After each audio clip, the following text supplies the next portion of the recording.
Hi everyone, good morning. Welcome all. आप सभी को जन्माष्टमी की शुभकामनाएं।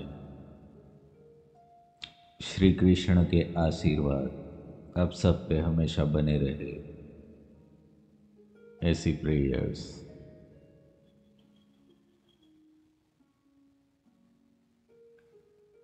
कृष्ण या तो कोई भी डिवाइन एनर्जीज को हम पा नहीं सकते, ये सत्य है।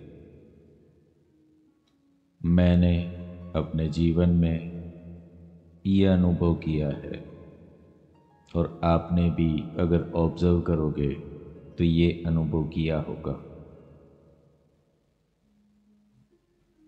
कि हम कभी भी डिवाइन एनर्जीज को पा नहीं सकते,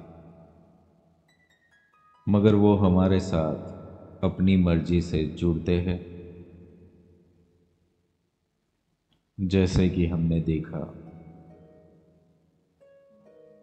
अर्जुन के माध्यम से जो धर्म स्थापना करवानी थी, तो कुरुक्षेत्र में कृष्ण अर्जुन के साथ रहे।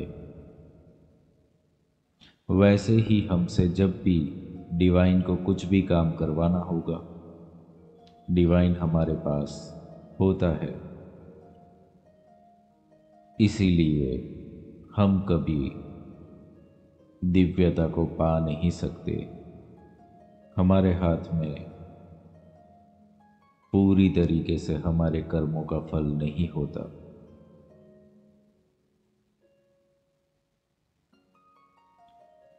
कर्मों के बारे में, जीवन के बारे में बहुत कुछ हमने सोचा हुआ है, बहुत कुछ ज्ञान भी लिया हुआ है, मगर ये विषय ऐसे है कि जब भी आप तार्किक लेवल पर जाओगे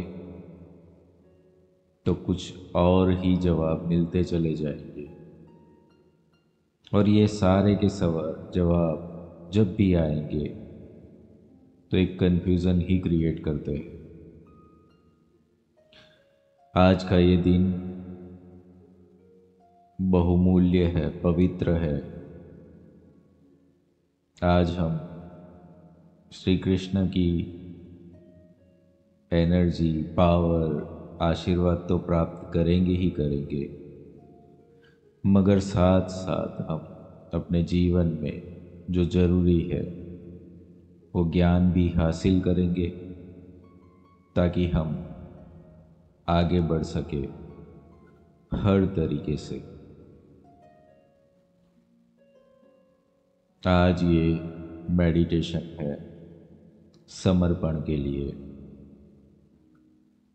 समर्पण के बारे में कई बार बोला गया है कि जब तक हम पूर्ण तरीके से समर्पित नहीं होते, तब तक दिव्यता का आशीर्वाद नहीं मिलता।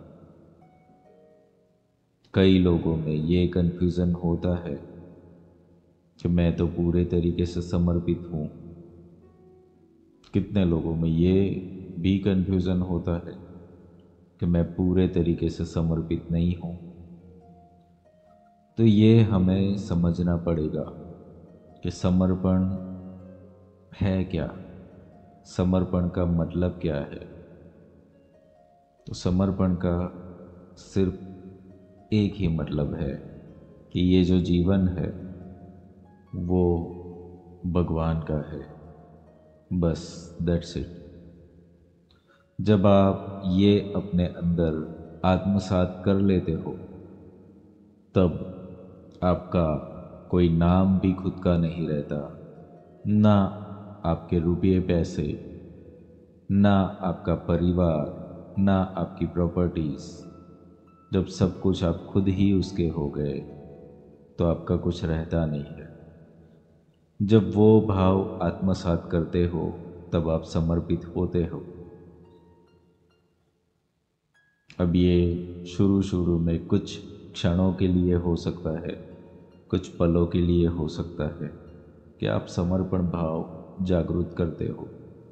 धीरे धीरे इसका अभ्यास बढ़ाना पड़ता है